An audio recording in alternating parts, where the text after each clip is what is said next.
Hello student, welcome to 7 minute series of atomic classes. तो आज 7 minute series में एक नए इनोवेटिव क्वेश्चन के साथ जो है हम आए हैं, जिसपे हम क्वांटम नंबर्स की वैल्यू अगर चेंज की जाए तब जो है उस सिचुएशन में क्वेश्चंस को कैसे सॉल्व किया जाएगा ये देखना में। अब देखिए यहाँ पे इस क्वेश्चन को ध्यान से पढ़ लीजिए। यहाँ पे एक्स और वाई जेड को जो है डिफाइन किया गया है, किसकी जगह पे एन एल और एम की जगह पे डिफाइन किया गया है। इसमें जो है एक्स को देखिए सिर्फ पॉजिटिव वैल्यूज के लिए डिफाइन किया है, जैसे एन को डिफाइन किया जाता था। y की अगर हम बात करें तो x माइनस वन, जैसे वहां पे n-1 किया जाता था, और यहाँ पे भी जो है नेगेटिव नहीं लेना है, जीरो तक ही लेना है। लेकिन हाँ, z को यहाँ पे बदल दिया गया है, z को डिफाइन करने का तरीका एकदम बदल दिया, और z किसकी जगह पे, m की जगह पे। अब देखिए यहाँ पे इस क्वेश्चन को अगर हम सोल्व करते हैं तो अगर हम x इक्वल्स टू 1 लिखते हैं तो x इक्वल्स टू 1 के लिए y की क्या वैल्यू हो सकती है, 0, क्योंकि हमें x-1 तक लेना, x-1 से 0 तक लेना है। इसके बाद जो है x इक्वल्स टू 2 की अगर हम बात करते हैं तो यहाँ पे जो है y क्या हो सकता है, 0 हो सकता है और 1 हो सकता है। और वहीं जो अगर हम बात करें इसके बाद x इक्वल्स टू 3 की, तो x इक्वल्स टू 3 के लिए जो है y क्या हो सकता है, 0 हो सकता है, 1 हो सकता है और 2 हो सकता है।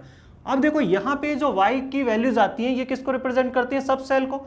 इसका मतलब किसी भी x के लिए अगर y 0 है तो y 0 है, तो इसका मतलब हम बात कर रहे हैं किसकी, s सब सेल की बात हो रही है। क्लियर है, जैसे कि वहां पे होता था l इक्वल्स टू 0 के लिए s सब सेल होता था।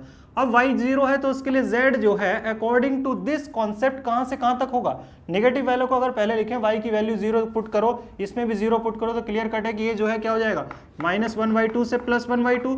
तो अगर ये ऐसा हो जाएगा तो साफ साफ है कि यहाँ पे इंटीग्रल स्टेप में लेना, डिफरेंस एक होना चाहिए वैल्यूज के बीच में। तो यही साफ साफ दिख रहा है, दोनों के बीच में एक डिफरेंस है, मतलब z जो है क्या हो सकता है, -1/2 एंड +1/2।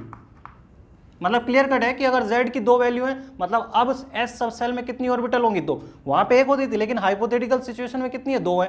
तो क्लियर कट है कि अगर दो हैं और एक में 2 इलेक्ट्रॉन रहेंगे तो यहाँ पे मैक्सिमम इलेक्ट्रॉन जो है कितने हो सकते हैं, 4 इलेक्ट्रॉन। अब इसके लिए अब देखो y इक्वल्स टू 0 के लिए ये हो गया। अगर हम किसी भी x के लिए अगर y 1 है तो उस सिचुएशन में हम बात करते हैं किसकी, p सब सेल की। तो p सब सेल की बात करते हैं तो p सब सेल के लिए अब जो है z कहां से कहां तक हो जाएगा, इसी सिचुएशन के अकॉर्डिंग -3/2 से +3/2 तक हो जाएगा। अब देखो इंटीग्रल स्टेप में लेना यहाँ पे भी, तो -3/2 के बाद एक का डिफरेंस -1/2 +1/2 और +3/2, मतलब 4 ऑर्बिटल होंगी, क्योंकि 4 वैल्यूज हैं और एक में 2 इलेक्ट्रॉन, तो इसका मतलब यहाँ पे मैक्सिमम कितना इलेक्ट्रॉन, 8 इलेक्ट्रॉन। अब देखो वैसे ही अगर हम y इक्वल्स टू 2 लेते हैं तो मतलब यहाँ पे d सब सेल की बात हो रही है। अब d सब सेल की बात हो रही है तो मतलब यहाँ पे z हो सकता है सिमिलरली -1/2 से +5/2 तक हम लेंगे, और यहाँ पे z को इंटीग्रल स्टेप में देखो लेते हैं तो -5/2 हो गया, ठीक है, -3/2 हो गया, -1/2 हो गया, +1/2 हो गया, +3/2 हो गया और +5/2। कितनी वैल्यू दिख रही है, तो क्लियर कट दिख रहा है कि हमारी कितनी वैल्यू दिख रही है, 6, मतलब 6 ऑर्बिटल होंगी अब इसमें, और एक में 2, मतलब टोटल अगर हम मैक्सिमम इलेक्ट्रॉन की बात करें तो 12 इलेक्ट्रॉन इसमें भर सकते हैं। अब ऐसे ही ऐप को करोगे तो 4 बढ़ा दो, मतलब कितना हो जाएगा, 16। तो इसी तरीके से लिख सकते हैं। अब क्या है कि ये बोल रहा है कि n+ रूल जो है, n+l रूल जो है वो वैलिड है, और यहाँ पे जो है हमें क्या करना है, x+y रूल के अकॉर्डिंग जो है इसको देखना है। तो मतलब जब x और y एकदम एग्जैक्टली सिमिलर है, केवल जो है m की जगह z जो था वो बदला है, तो रूल वैसे ही होगा। तो फिलिंग ऑफ इलेक्ट्रॉन किसके हिसाब से होगी, मतलब हम लिखेंगे 1s भरेंगे, फिर 2s भरा जाएगा, उसके बाद 2p भरा जाएगा, देन आफ्टर जो है 3s भरा जाएगा, फिर 3p भरा जाएगा, उसके बाद जो है 4s को भरेंगे, उसके बाद 3d को, एंड सो ऑन, इसके आगे ऐसे ही जो है बढ़ते चले जाएंगे। अब क्लियर कट है कि यहाँ पे जब हम पहले क्वेश्चन की बात करेंगे तो फर्स्ट क्वेश्चन में पूछ रहा है कि जो थर्ड सेल होगी जिंक एटम की, उसमें कितने जो है इलेक्ट्रॉन होंगे। अब यहाँ पे जो है इसका एटॉमिक नंबर कितना है, 30। तो एटॉमिक नंबर अगर 30 है तो 4 इलेक्ट्रॉन इसमें हो गए, 4 इसमें हो गए, इसके बाद जो है 8 इसमें हो गए, 4 इसमें हो गए, 8 इसमें हो गए। अब देखिए कितना हो चुका है इसमें, 8 और 8 16 और 4 20 और 8 28, मतलब 2 बचा वो इसमें, मतलब 3D का यूज यहाँ पे नहीं हो रहा है। अब देखो थर्ड सेल की बात हो रही, मतलब इसमें कितने इलेक्ट्रॉन गए, जिसका x की वैल्यू कितनी है, 3 है, तो यहाँ पे दिख रहा है कि 4 और 8 कितना है, 12।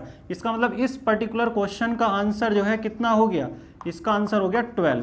क्लियर कट है, क्योंकि यहाँ पे जो है साफ साफ दिख रहा है कि थर्ड सेल में कितने इलेक्ट्रॉन रहेंगे, 12 इलेक्ट्रॉन, अगर हम बात जिंक की करते हैं।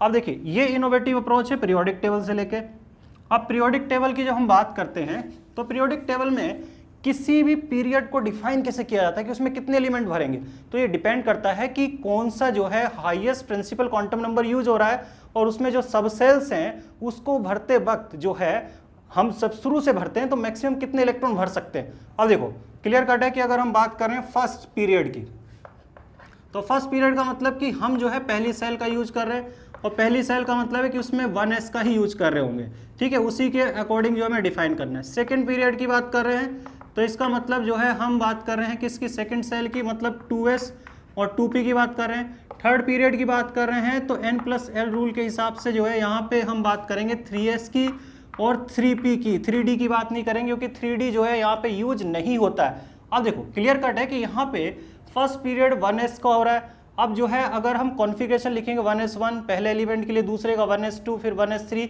मतलब एक एक इलेक्ट्रॉन भरते चले जाएंगे तो मैक्सिमम कितने इलेक्ट्रॉन भर सकते हैं, 4। और जो नोबल गैस होगी उसका कंप्लीटली फिल्ड कॉन्फ़िगरेशन मतलब 1s4 हो जाएगा।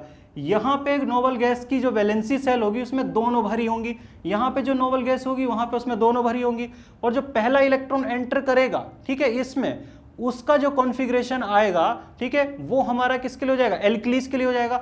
और इन क्वेश्चंस में देखो ध्यान से देखो कि हमसे पूछा है कि थर्ड पीरियड में कितने जो है एलिमेंट होंगे, तो थर्ड पीरियड ये रहा, तो 4 इसमें जा सकते हैं, 8 इसमें जा सकते हैं, जब तक हम नोबल गैस तक पहुंचेंगे तो कितने हो गए, 12 हो गए, तो यहाँ पे भी इसका आंसर कितना हो गया, 12। अब देखो क्या पूछ रहा है, second noble gas. So second noble gas मतलब ये अगर पूरा भर जाए कॉन्फ़िगरेशन, उसकी बात हो रही है। अब देखो सेकंड नोबल गैस का मतलब कि ये हो गया और ये तो पीछे से भर के ही आएगा, ये कॉन्फ़िगरेशन हो जाएगा पूरा। तो देखो 4 4 8 और 8 16, मतलब 16 एटॉमिक नंबर किसका होता है, सल्फर का। तो इसमें पहला आंसर क्या हो गया, सल्फर। उसके बाद दूसरे की बात करें तो सल्फर से नेक्स्ट एलिमेंट कौन सा होता है, सल्फर से नेक्स्ट एलिमेंट होता है क्लोरीन, और उसका कॉन्फ़िगरेशन क्या हो जाएगा, 3s1 हो जाएगा, मतलब 1s4 2s4 2p8 और 3s1। तो क्लियर कट है, ये कॉन्फ़िगरेशन क्लोरीन का होगा, ये पहली जो है एल्कली होगी, मतलब सल्फर एंड क्लोरीन जो है रेस्पेक्टिवली इसका आंसर हो गया। तो इस तरीके के और भी क्वेश्चन इसमें ऐड किए गए हैं जिसको सॉल्व करके ऐसे सवाल को आप और भी अच्छे से सीख सकते हैं।